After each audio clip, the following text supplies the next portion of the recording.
Hello everybody, this is Mark B here. It's the week of E3 and I'm sitting at home drinking a Slurpee because Slurpees are awesome. Fuck you. Anyway, with it being the week of E3, rather than talking about a specific recap of every single thing that has gone on and all of the games that we may or may not be interested in to various degrees, I thought it might actually be fun to take a look at where we are right now with the current console generation, where we were when we started out with the previous console generation, and where we can potentially see ourselves going into the end of this year and the beginning of next. Now, the best place to start with that in mind would be taking a look at what went down during the 7th console generation. Taking a look at the numbers, it was actually a pretty good overall performance from all of the top three competitors, with the PlayStation 3 selling approximately 80 million units as of November of last year, the Microsoft Xbox 360 selling almost 84 million units as of October of last year, and the Nintendo Wii moving a little over 101 million units as of March of this year. Of course, those numbers don't actually tell us about overall performance from the individual companies, as while Microsoft and Sony were basically neck and neck for the majority of the 7th console generation, Nintendo was the company that simultaneously had one of the best possible launches imaginable with the Nintendo Wii, and one of the first companies to turn that big overall launch into a gigantic crash and burn when it became apparent that there was basically nothing coming out for the console except for fucking Nintendo games, because nobody was really interested in buying into it due to a combination of lack of overall hardware performance and incredibly confusing equipment that nobody really wanted to develop for, and, from a gamer perspective, nobody really wanted to use. So, while Nintendo won the war in terms of overall hardware sales, they basically lost in terms of every other possible measurable metric. While the final winners have not been fully tallied for the 7th console generation, you would be forgiven for thinking that Microsoft probably is going to take the Duke, with the largest overall sales consistently across the board throughout the 7th console generation, largely due to a very strong showing in the United States. Microsoft basically did everything more or less right during that console generation, leaving Sony struggling to catch up and Nintendo basically kind of tripping over their own shoelaces. And you would not be entirely inaccurate to look at that and assume that Microsoft must have had a great plan going into the 8th console generation, given their strong performance in the 7th, that would have assured them success going into the next console cycle. And as we are all well aware right about now, that was not necessarily so much the case. For those who do not recall, or who have blocked it from memory, the 2013 E3 presentations were interesting, to say the least. Microsoft, who again was poised to be the success leader going into the 8th console generation, came out, talked about the Xbox One, and mostly talked about a whole lot of television and sports. While Sony came out and basically stomped the ever-loving shit out of them by talking about a bunch of games and all of the stuff that their console was going to do that the Xbox One was not. Meanwhile, Nintendo basically just talked about the Wii U and all of the great Nintendo games that you would be able to buy on their Nintendo console, and oh yeah, Bayonetta. Now, granted, people can come back from a bad presentation, and while Microsoft had arguably the absolute worst E3 presentation in that particular year, it was assumed that Microsoft almost certainly had some kind of an idea on how to fix the situation, and to their credit, they kind of did, because they basically turned around and undid all of the stuff that was pissing everybody off. They ultimately turned off the requirement for people to have their console online in order to be able to play games. They removed the games being registered to the console that they were first used on mandate. They basically turned around and said, oh yeah, all that stuff that we were doing that pissed everybody off, we're not going to do it anymore. But you still got to have the Kinect for your fucking console, and the console is still going to cost $100 more than Sony's, and we're thinking this is still probably going to be a good idea. We're feeling good about this. Sony, meanwhile, put up videos on the internet that basically made fun of Microsoft's policies while also talking about all of the great and wonderful games that they were going to have for their console, and how totally fucking rad the PlayStation 4 was going to be when it eventually came out, and how you were totally fucking going to want to buy one. And Nintendo basically just spent most of their time not really explaining to anybody that the Wii U was not, in point of fact, a peripheral that could be added onto the Wii, but was actually its own standalone console, and you should probably buy it because there are games you're probably going to want to play eventually, we swear. The net results of these interesting campaigns can be seen going into E3 of 2014, as Sony is easily the leader in terms of overall console sales, with the PlayStation 4 having sold 7 million units worldwide as of April of this year. We don't know how many units they've shipped as of this point, and to be perfectly honest, I kind of don't care. Meanwhile, Microsoft is arguably sitting at somewhere between second and third place, with a total of 3 million units sold as of December of 2013. I say arguably because we don't actually know how many units Nintendo has sold of the Wii U. We know they've shipped out, as of March of this year, a little over 6 million of them, and based on Microsoft's listings that they've shipped 5 million and sold 3 million, we can probably assume that they've sold somewhere between 3 to 5 million of their consoles. And if that's the case, Jesus Christ, Microsoft's Xbox One might be losing to the Wii U, which is widely considered to be one of the most embarrassing consoles on the market at the moment. Microsoft's first major response to their somewhat less than winning ways was a pretty good one, I would think. They've ultimately decided to say, oh yeah, all that shit that we said about the Kinect having to be integrated to the Xbox One, well, never fucking mind. We're just going to release a console that does not come with it, and we're going to put stuff in place so you don't have to use the Kinect. The fact that they then came out and said, oh yeah, and by the way, that's going to improve processing power on the console, kind of wasn't the best reinforcement that developers or gamers could have heard, but baby steps. Going into E3, it was pretty apparent that everybody was going to try and talk about all of the neat shit that their consoles could do, now that everybody has a dog in the fight. And for the most part, it honestly seemed like all that would have to happen was Microsoft was basically going to have to research black magic and figure out a way to go back in time to unfuck themselves from the hole that they dug themselves into. Sony was basically just going to have to come out and say, games, dude, and leave. And Nintendo was basically going to have to sit down and say, yeah, so the Wii U is actually a fucking video game console, and people should probably want to buy it because there will be shit you want to buy on it, like Nintendo games and Bayonetta, and maybe some other stuff we haven't talked about yet.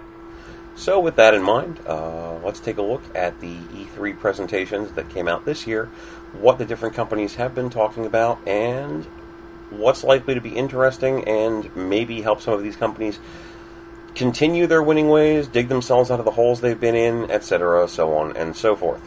So, let's start off with the Microsoft conference. Microsoft, this time around, apparently took a look at the miserable failure that was their conference from last year and decided, fuck all that shit about talking about TV and everything, let's just talk about fucking video games. That's almost literally what they said when they started off the conference, minus all of the profanity. And to that extent, they seem to have done reasonably well for themselves. While a good portion of the conference was talking about all of the exclusive DLC that they're going to have available for their console, for games like Call of Duty Advanced Warfare, Evolve, Assassin's Creed Unity, Dragon Age Inquisition, and so on, they did actually spend some time talking about the exclusive games that they're going to have for the console this year, and some of them might actually be kind of interesting. The first major game on the docket that is more or less unique to them would be Forza Horizon 2, which I guess is fine if you're the sort of person who likes semi-realistic racing games. I'm not necessarily that guy, but if you are that guy or girl, kudos to you. I hope that you will enjoy it, and let's move on. From there, they went on to talk about Sunset Overdrive, which is Insomniac's Xbox One exclusive third-person shooter, which looks like a crazy cross between Jet Set Radio and, well, a third-person shooter with zombies in it. Well, mutants in this case, but, you know, shit that's not human, that doesn't necessarily seem to have a brain of its own. Whatever, fuck it, they're fucking zombies, okay? Sunset Overdrive is a game that plays like that Jet Set Radio and that has you shooting the shit out of fucking zombies. Fuck you. Anyway, the point is, the game looks great, and it might actually be something that'll bring people to the console, because it's another game where you shoot fucking zombies, except it's not Dead Rising 3. Anyway, speaking of Dead Rising 3, they also took E3 as an opportunity to announce a new DLC pack for the game entitled, seriously, Super Ultra Dead Rising 3 Arcade Remix Hyper Edition EX Plus Alpha. So at the very least, Capcom is entirely capable of taking the piss on themselves when it comes to making fun of all of their ridiculous names, which turns Dead Rising 3 into a crazy 4-player co-op action game featuring all of the stars from the game up to this point. I've downloaded it. I've not played it. When I do, I will hopefully put together a little video that tells you how it is, but it looks fucking sick. Anyway, Beyond that, they also mentioned that they're making a new Dance Central, dubbed Spotlight, which will be digital only.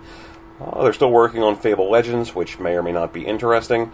And they have a content generation application called Spark coming up, which basically kind of looks like Little Big Planet without the gameplay. Not really sure how I feel about that one. Though the cameo for Conquer at the end was fun, I guess. And they also talked about a Halo game, which I'm not particularly excited about. If you are, good on you, more power to you. It's not a thing for me. And finally, they sat down and they talked about a bunch of stuff that'll be coming out next year, including Rise of the Tomb Raider, which is fine, I guess. A game from the developers of Limbo called Inside, which will be first on Xbox, which is fine, I guess. And potential updates to Phantom Dust and Crackdown, which I'm actually kind of excited about. So for the most part, if you were looking for games, Microsoft heard you like games, and they put some games in your obvious meme. So that can be considered kind of a win. Sony, on the other hand, had to do a lot less, comparatively speaking, to make themselves look impressive at E3 this year, since they basically have the winning console. All they really needed to do was talk up the new stuff that they're going to do going into the next year, and make sure that it was more impressive than what Microsoft was showing, and they were pretty much good. And for the most part, they may or may not have done that, depending upon your own personal impression. They also spent a lot of time talking about the exclusive content that will be on their multi-platform games, inclusive of, but not limited to, exclusive DLC for games like Far Cry, Diablo 3, etc., so on. They also mentioned that they're releasing a white PlayStation 4 as some kind of a endorsement of the game Destiny, which is fine, I guess, if you're the sort of person who wants to color coordinate your consoles to your living room to get proper something. I don't fucking know. Anyway, the point is they're making a white PS4. Hooray. They're also making some exclusive DLC for Infamous Second Son, and they talked a bit about Little Big Planet 3, etc., etc. And then, clean out of nowhere, they announced that Double Fine is remaking Grim Fandango for the PS4. So, I am excited. And if you're not, I don't know what to tell you. What was interesting about Sony's conference, though, was not so much time that they spent talking about games, but both the fact that they spent a good amount of time talking about all of the things that they're going to be adding on to their services, and the things they didn't talk about. The things that they did talk about were the Vita TV, which has been redubbed PlayStation TV, and the PlayStation Now service. Now, for those who haven't been paying attention, the PlayStation Now service is literally going to be a streaming video game service which will work through your consoles and apparently through the PlayStation TV that will allow you to stream video games from the cloud, as the term has come to be known now, allowing you to basically play games without having to have anything physically available. Apparently there will be some type of a rental agreement involved.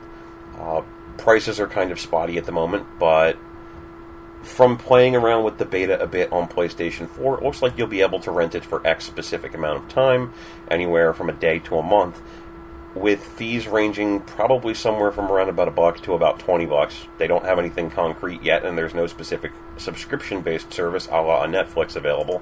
This could potentially be a good idea, if they can get behind the subscription model of just allowing you to have X amount of games out at a time for X amount of fee per month, but having to pay something along the lines of a Redbox service to basically download a game, play it for whatever amount of time, and then have it just to go back into the cloud when you're done seems kind of, well, not the best possible choice. The simple reality is that with cloud-based services, we've come to expect the availability of things whenever we want to look at them for one universal fee up front.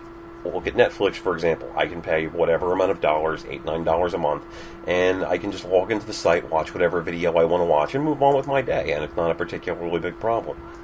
Sony, on the other hand, is looking at making a sort of service, by all indications at this point, that is going to have you paying fees when you want to rent something for the amount of time that you want to rent something, and the expense of that is going to add up pretty quickly, especially if there are a lot of games that you want to play. Now, at the moment, the service, at least on the PlayStation 4, doesn't exactly have a lot of great games on it, but with time, more games will be available, and that's perfectly fine. It becomes somewhat less fine when you start to realize, wait, so if I want to rent a game for a month, I have to pay somewhere in the neighborhood of $20-some-odd or something to that effect. Why wouldn't I just use fucking GameFly and accomplish the exact same task? So, there are clearly some kinks to be worked out there. It appears as though Sony at least has an idea of where they're going with it. So, hopefully they'll be able to work that out before the service goes live. Right now, the beta seems to work fine enough. I've tested out a couple of games, and it's doing okay. But then again, I do have fiber optic internet, so your mileage may vary a bit.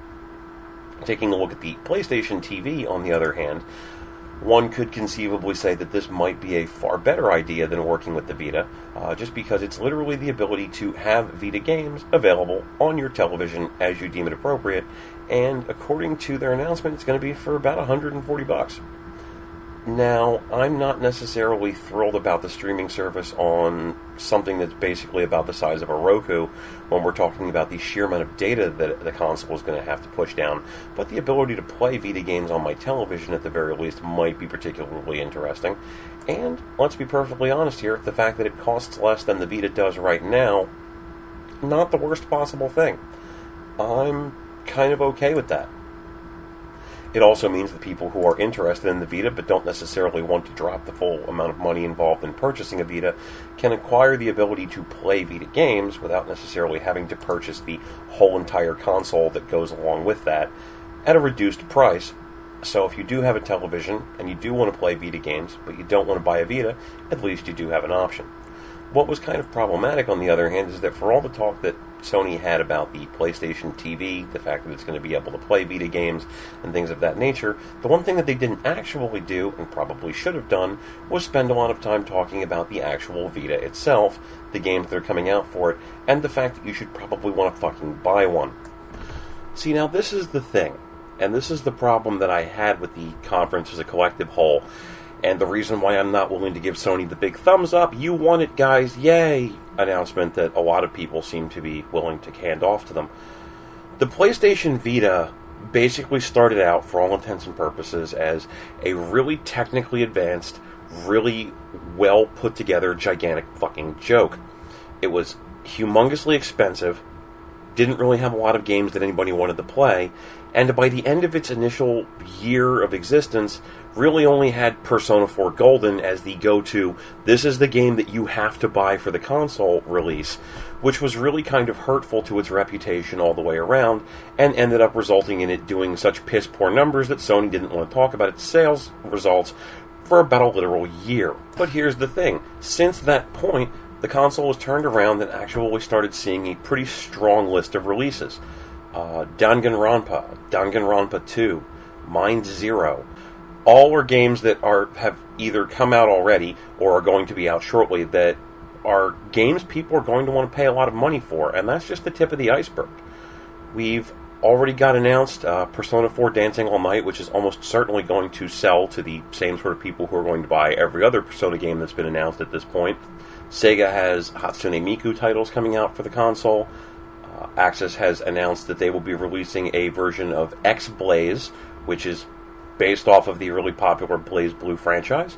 There's just tons of games coming out for the console this year alone, and Sony should have honestly done more to push that. I mean, at this point, we're basically looking at the Vita, and honestly, it's having a killer year. It may very well do better in terms of overall pure releases and the need for people to go out and buy the fuck out of them than the 3DS might.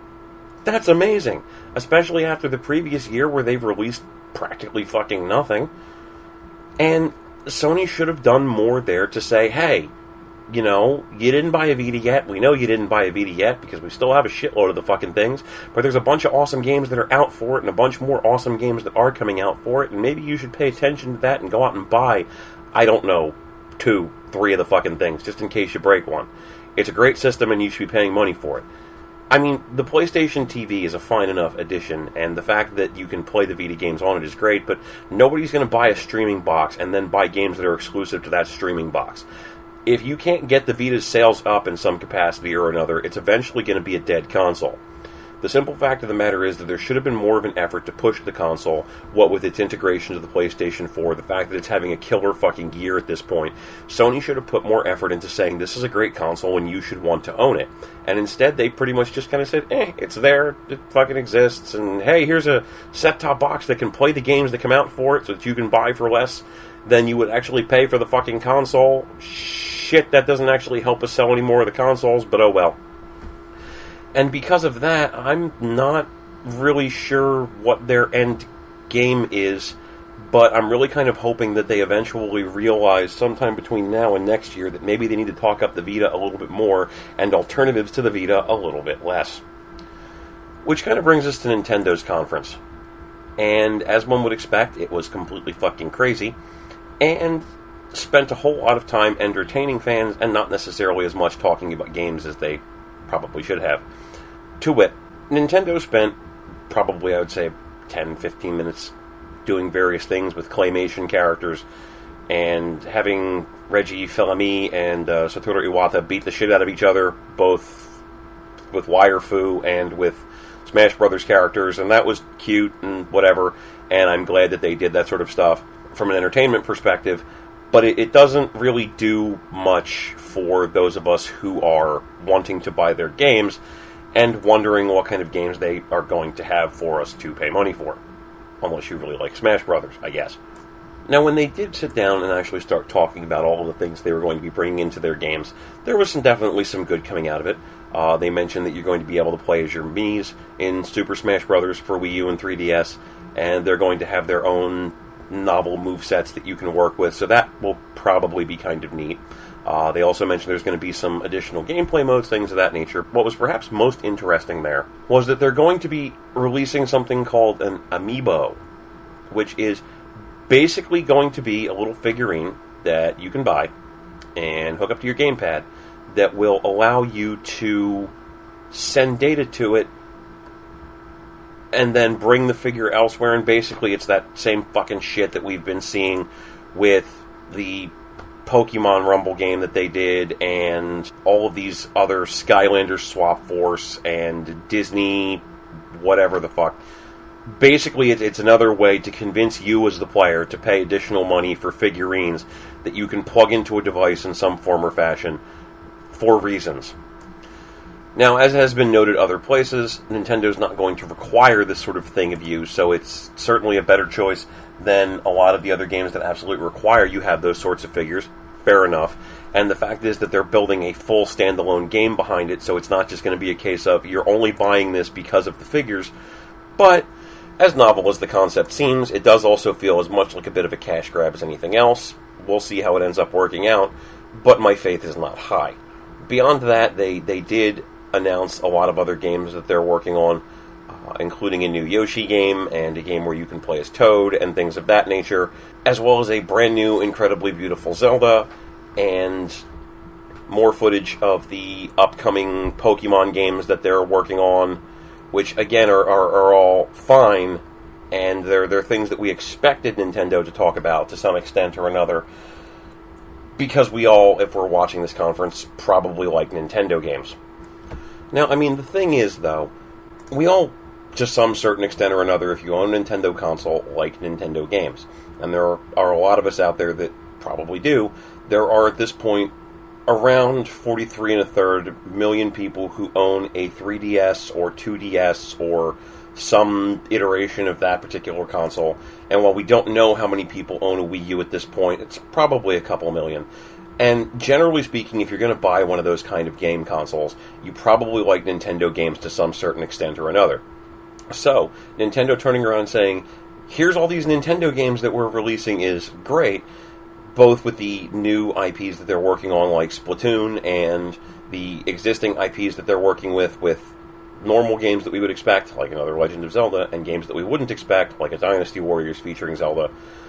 So, from that perspective, it makes sense for Nintendo to come out and say, hey, we know you like Nintendo games, so here's Nintendo games. That said, the problem that Nintendo is having is a gigantic reversal from the problem that everybody else is having. See, while Sony and Microsoft kind of need to come out and say, yeah, there's a bunch of shit that's coming out on both consoles, but here's all of our exclusive stuff, because they don't have a lot of it. Nintendo is coming in and saying, here's all this exclusive shit that we have, and then when somebody comes around and says, cool, where's the stuff that the other consoles have, Nintendo just shrugs and goes, LOL, dunno. I mean, look, real talk, okay? I own a PlayStation 4, an Xbox One, and a Wii U, because I'm fucking stupid. But regardless of that, the plain and simple fact of the matter is that at this point, as a PlayStation 4 owner, I own 2 games for the console. Pinball Arcade and Watch Dogs. And the latter of which I'm hopefully not going to own for very much longer, if you know what I mean.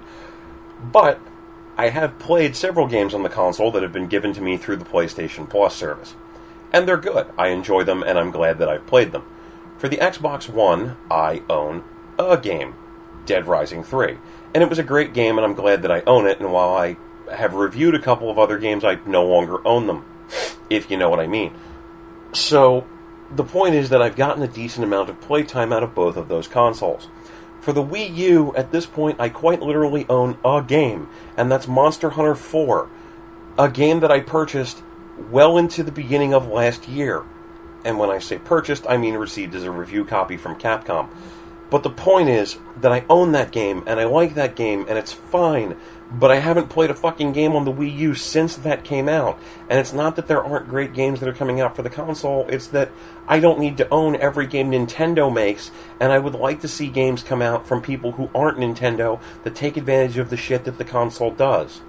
Sony and Microsoft are pretty much going to have third parties developing games for them from now until the end of time, unless they do something colossally fucking stupid, like require you to spend an additional $100 for a camera that you're not going to use for... Wait. Anyway, the point is, these game developers are going to have games coming out from third parties that people want to own. Just going through my GameFly queue, that's pretty much a guarantee at this point. There's all kinds of games that I'm going to play that are going to come out for both consoles that I'm going to want to spend some time with. Ultra Street Fighter 4, for example. Destiny, probably. Alien Isolation, Dragon Age Inquisition, Evolve, etc., etc., etc. I'm going to want to play these games. I'm going to want to spend time with these games. That's pretty much a fact of life. But just going through that same GameFly queue, I don't see a game in it at all that comes out for the Wii U. I have a couple of 3DS games in there because the 3DS has a couple of games coming out that I would probably want to spend some time with. Cooking Mama. That's a thing, right? Anyway. But if you take a look at the Wii U, okay, I have Mario Kart 8 out right now because I didn't want to pay money for it, but I kind of wanted to play it. Meanwhile, we also have a commitment that Hyrule Warriors and Bayonetta 2 are coming out at some point before the end of this year, and I will almost certainly rent and or buy one, if not both of those, so hooray for that. But the big thing is, it's nice that we have an announcement of, Xenoblade Chronicles, or Splatoon, or a Kirby game, or another fucking Mario Party, I guess. But when Ubisoft is basically sitting down and saying, yeah, we developed a bunch of shit, but we're not going to fucking release it because it's not going to make us any money back because we have no idea what the fuck Nintendo's doing right now, that's not a good sign. I mean, by all indications, they're basically saying that Watch Dogs for the Wii U is not going to come out until the end of this year, maybe. And it's out now for all of the other consoles.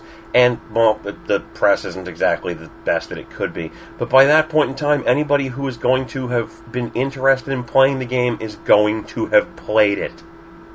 Nintendo's release list at this point, from now until the end of the year, again, just going through my GameFly queue, is literally a bunch of shit Nintendo developed, a Transformers game, and a Just Dance game. And maybe Watch Dogs.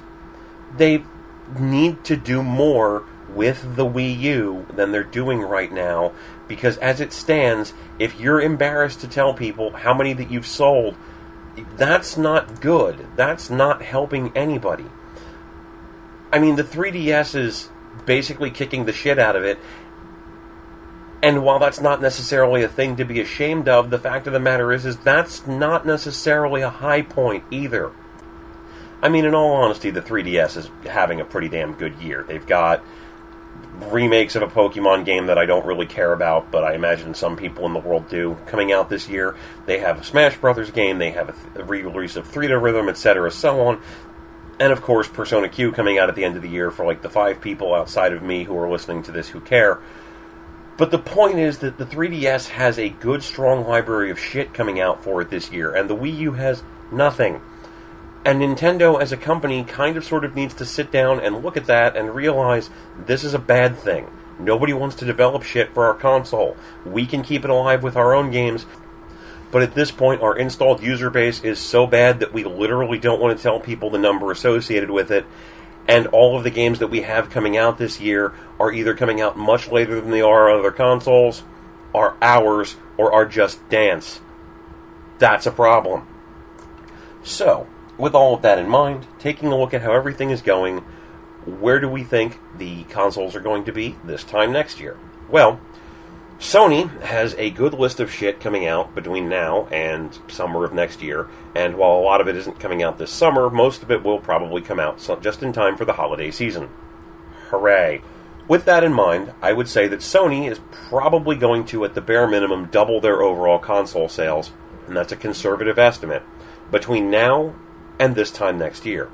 They're almost certainly going to see a massive upturn in business, especially with the fine performance of Microsoft and the less than fine performance of Nintendo this year. And I would honestly expect that if Sony can actually turn around and get their heads out of their asses long enough to realize that the Vita is still a viable platform and they should maybe be talking about it more, they might actually have a really good platform from which to operate going into 2015.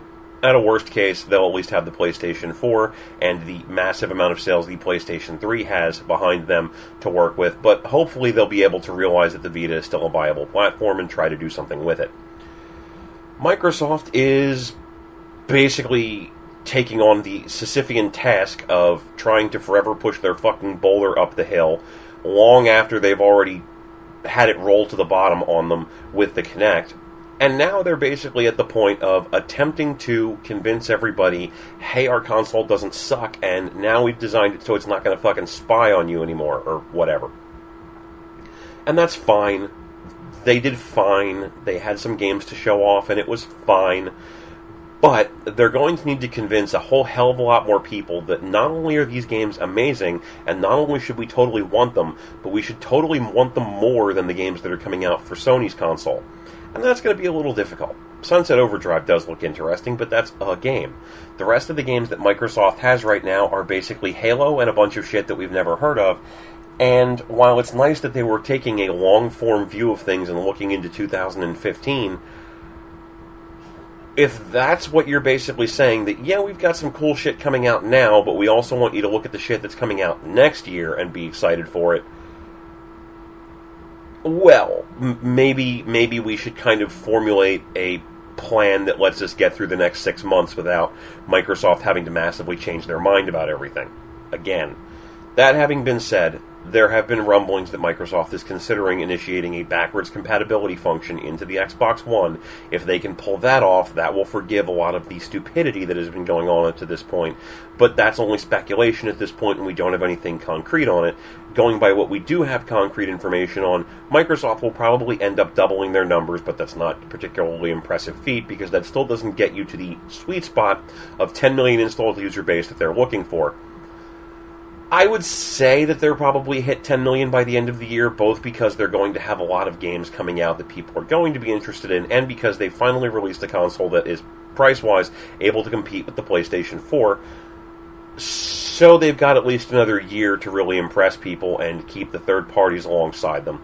Beyond that, I would say that they're not going to take out Sony anytime soon, and that Sony is still going to be the clear leader insofar as sales for at least another year. Which brings us to the odd case of Nintendo. As of this point, based on everything that we have seen at E3 and everything that we know from what others are talking about, I would say the 3DS platform, which is encompassing of the regular 3DS, the XL, the 2DS, the Micro DS, the whatever fucking DS they decide to come out with that bases off of this, whatever. The point is that that particular platform is still going to go strong.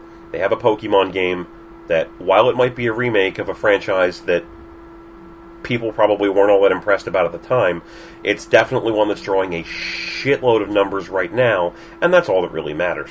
They're going to make a crap load of money off of that game. They're going to make a crap load of money off of everything they do with the 3DS this year, and the 3DS's overall installed user base is only going to climb even higher. I would say that if they don't break 60 million this year, I'll be fucking surprised. Insofar as the Wii U goes, I'm not even willing to make the conservative estimate that they will hit 10 million this year. They have a lot of great games that are coming out, but they're all Nintendo-developed games, and they had a lot of great Nintendo-developed games last year, and they're still kind of embarrassed to talk about how many units they've sold. That's not good. Now, if they can hit that 10 million installed user base mark, that gives them a better position to work with, and it can potentially help them get a lot of the third-party developers who have been scared away by the console and its general lack of performance back into the fold. But that's going to be a major uphill struggle for them, and at this point, honestly, with what they're showing us so far, I'm not sure they're going to be able to do it. If they get very lucky, and they can manage to really get some major momentum behind the Zelda games and Bayonetta and everything else that they have coming out for the Wii U this year, they might break 10 million, and if they do, they're probably looking at eventually turning their fortunes around and having the Wii U do respectable but not particularly inspiring numbers. If they can't break that 10 million installed user base by the end of this year, I have no idea where they're going with it at this point, because I don't think that they're going to come up with any kind of a plan that's going to allow them to get people back on board going into 2015. Having said that, I say all of this as somebody who currently owns all three of the currently released 8th generation consoles and both of the currently released 8th generation handhelds, so clearly, at the end of the day, and I really want to make this point, I am hopeful that all three companies will eventually be able to get their shit sorted out and get something together by the end of this year that keeps all of these consoles viable and bringing out lots of great games. At the end of the day, I have been told numerous times that I needlessly have defended companies or needlessly crucified companies for good and bad decisions that I happen to appreciate. So, real talk, ultimately I am going to go where the games are. And in an ideal world, I would like for there to be games on all 5 of these consoles that I actively want to pay money for. At this point, as it stands right now, that's not necessarily the case. And that's sad, and that's depressing, and I really wish it wasn't that way. But all 3 companies at this point have an opportunity to turn it around. They've shown that they have some good ideas. They've shown that they have some things available in their own particular portfolios that might help them out quite a bit. And if we're very lucky, all 3 of the companies will show a very good performance this year with their individual consoles and handhelds, and actually end up getting to a point where they can inspire confidence in the developers who have to release games on these platforms, so that 2015 will be a banner year for gaming. Is that likely? Probably not. Is that what I hope is going to happen? Absolutely, because at the end of the day, the more games that come out, the more games that we have to play. And the more games that we have to play, well, let's be perfectly honest here, the happier I'm going to be, and the happier that you as a gamer should be as well. As it stands right now, the remainder of this year is probably going to end up being best for Sony. But there are some interesting opportunities that all 3 companies have to potentially do much, much better or much, much worse than they're doing. Hopefully, things will turn around for everybody involved who is not doing so well, and they will take some of these considerations, if not necessarily from me, then from business analysts who will likely end up saying the same thing, to heart. And we can hopefully look forward to a really great Christmas and a really great 2015. Oh, that's just my opinion. We'll see what happens. In any case, this has been Mark B. Thank you very much for tuning in, and if you have any questions, comments, or concerns, let me know in the comments. Thank you.